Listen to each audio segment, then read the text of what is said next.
Olá, pessoal! Sejam bem-vindos. Eu sou a Vanessa, sou consultora e responsável técnica de alimentos.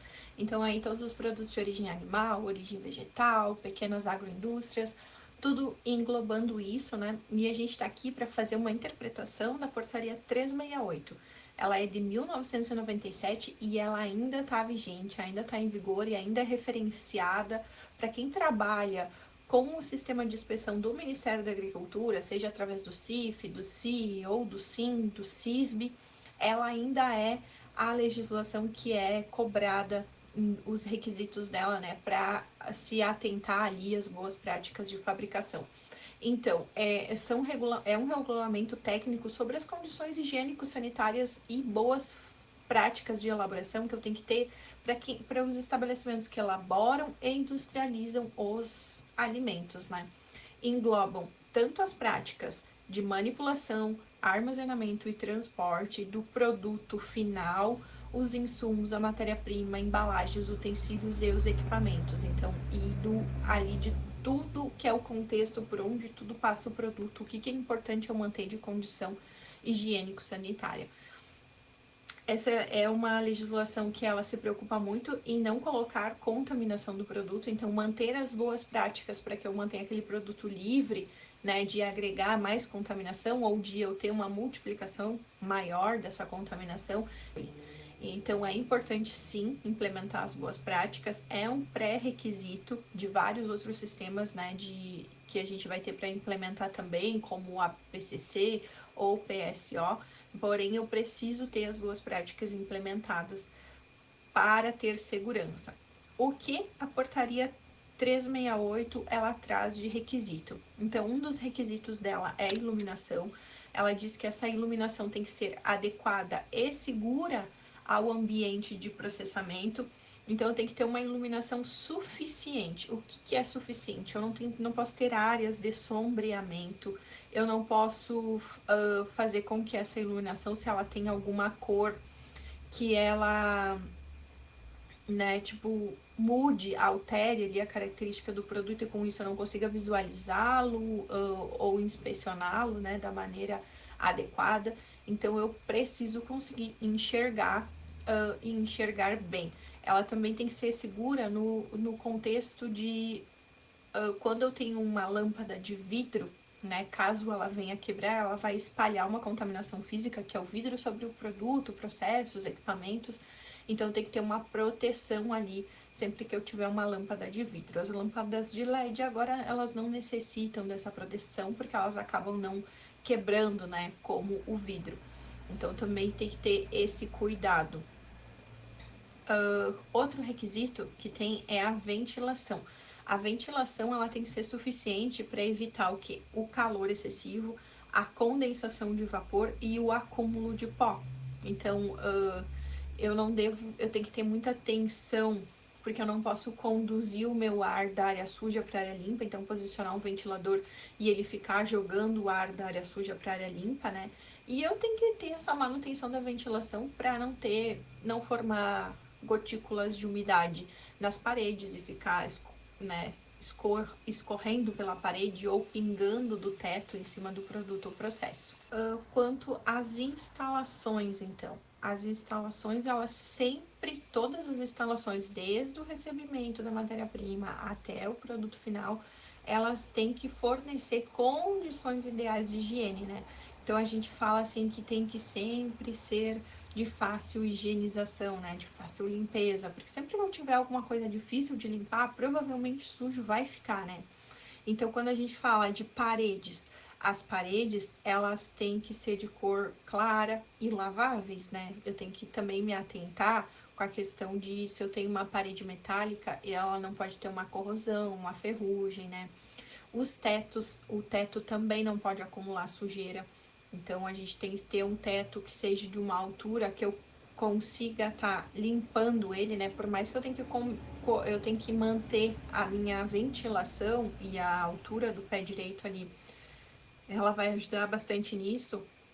Mas eu tenho que ter atenção também se o meu forro ele é muito alto, às vezes a gente tem aquela telha forro, né? Como que eu vou estar limpando? Porque se eu tenho um acúmulo de poeira, de tempo em tempo essa poeira vai cair para baixo, né? Então, quando eu falo de ralos, portas, janelas, banheiros, vestiários, instalações elétricas, hidráulicas, tudo tem que ser de fácil higienização, senão tem aquela fiação solta, né, no meio do meu processo, onde eu não consigo chegar por risco de choque elétrico para fazer uma limpeza e fica ali acumulando pó. Então eu tenho que ter cuidado, todas as instalações têm que ser de fácil limpeza, né, não pode ter corrosão. As instalações do estabelecimento, elas também têm que estar localizadas em zonas isentas de odores indesejáveis, de fumaça, poeira e outros contaminantes, né? Também ser setorizadas ali para evitar a contaminação cruzada do fluxo e também facilitar, né, a entrada e a saída, sempre seguindo um fluxo que eu não vou ter um retorno, né, do produto, um retorno do processo, um contrafluxo que a gente chama. Então, quando eu tenho uma área suja, uma área limpa, uma área totalmente isolada, eu tenho que respeitar e fazer essa estrutura, né? Nenhum sanitário ele pode ter porta direta para ali a área de processamento, né? Então esse sanitário ele tem que ser após uma barreira sanitária, né? Eu tenho que ter uma barreira sanitária entre o sanitário e a minha área de processamento. Os vestiários e sanitários, eles precisam ser separados por sexo e suprimidos aí de material higiênico, papel higiênico, água, sabonete, sanitificante para as mãos, os equipamentos ali, se eu tiver equipamento de secagem de mãos, né? E também ser dotados de uma boa iluminação e ventilação, não é porque é vestiário que eu não preciso me preocupar com a iluminação e a ventilação. Os ralos, né, os ralos têm que ser sinfonados para que não volte, né, eu não consiga ter pragas que adentram pelos ralos para dentro do meu processo ou para dentro da minha empresa. E ter um escoamento também adequado, né, para que eu não fique parada a água, né, e empoçada, ou que haja também retorno, né, de água residual ou água de esgoto ali. Toda a equipe tem que ser treinada nas boas práticas de fabricação, né, e também no quanto isso impacta no produto, o quanto impacta no cliente. Tem um vídeo meu que vocês podem buscar aqui, que é Boas Práticas de Fabricação, BPF, baseado nessa portaria 368, que eu gravei específico assim, para repassar o treinamento para quem está começando a trabalhar com alimentos. Então vocês podem usar desse vídeo também, porque às vezes a gente fica falando só a gente nas boas práticas e os colaboradores eles começam a entender que é a pessoa do controle de qualidade que inventou aquele monte de regra, né? E quando a gente tem uma outra pessoa falando a mesma coisa, repetindo o discurso, então ele começa a se tornar mais consciente, né, para essas pessoas. E a portaria 368, ela também fala do comportamento higiênico pessoal, né, que os trabalhadores precisam manter seus exames médicos e cuidar da sua higiene pessoal, tomar banho diariamente, estar sempre com o uniforme limpo, conservado, trocar o uniforme todos os dias, utilizar o uniforme somente na área de processamento ali do alimento. Os cabelos eles têm que ficar presos, cobertos, né, pela touca, as unhas cortadas e limpas. Não se pode usar esmalte, nem a barba estar comprida, né? Retirar todos os objetos, né, antes de entrar aí pro trabalho. Então, aliança, relógio, não posso entrar com celular também, não posso entrar com alimentos, não posso nem guardar esses alimentos, né, no meu armário do vestiário, então não posso levar alimentos para dentro. A questão de unhas postiças, cílios postiços, que também não pode. E os funcionários devem estar sempre lavando e desinfetando as mãos adequadamente. Então, ela fala ali com bastante ênfase na questão da lavagem das mãos, né? Que entre uma e outra manipulação de produto e nas diversas fases eu tenho que estar lavando minha mão na troca de fase, na troca de etapa. E fala também na questão dos visitantes, né?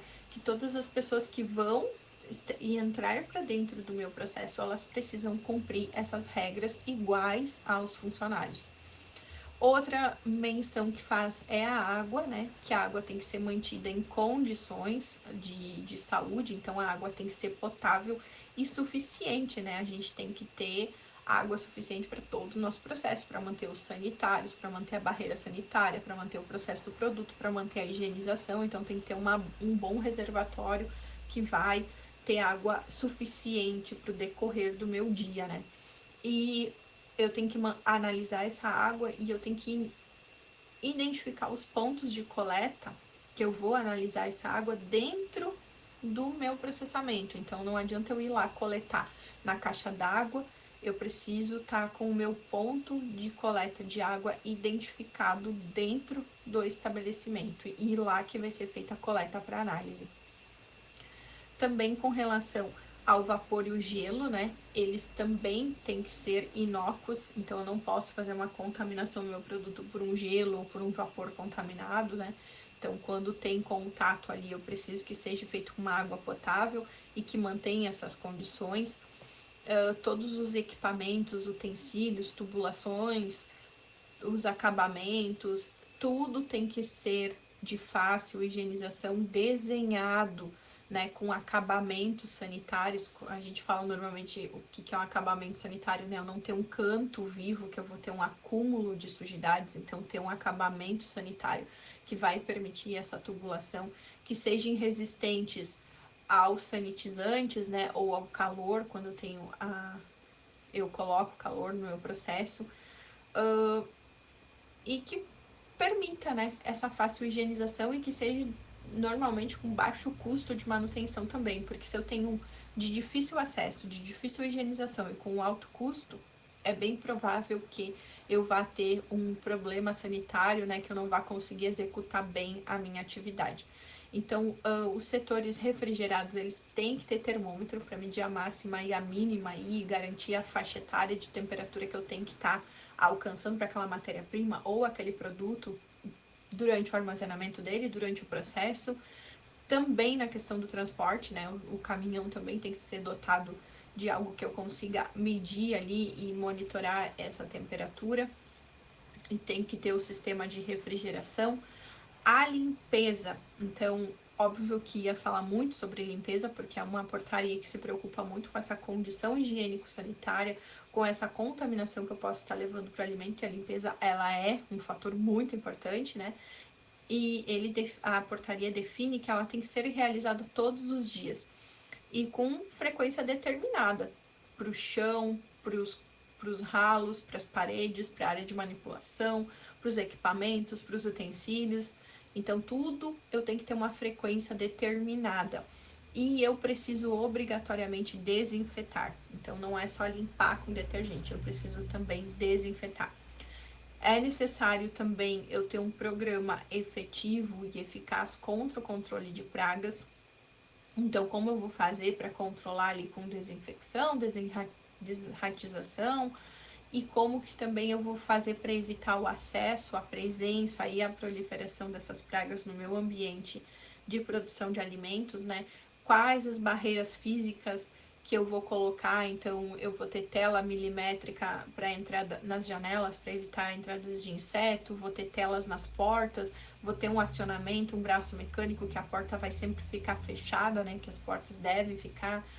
Ou eu vou ter um sistema de ventilação ali que eu vou impedir que, né, os insetos entrem por uma cortina de ar que está ali instalada.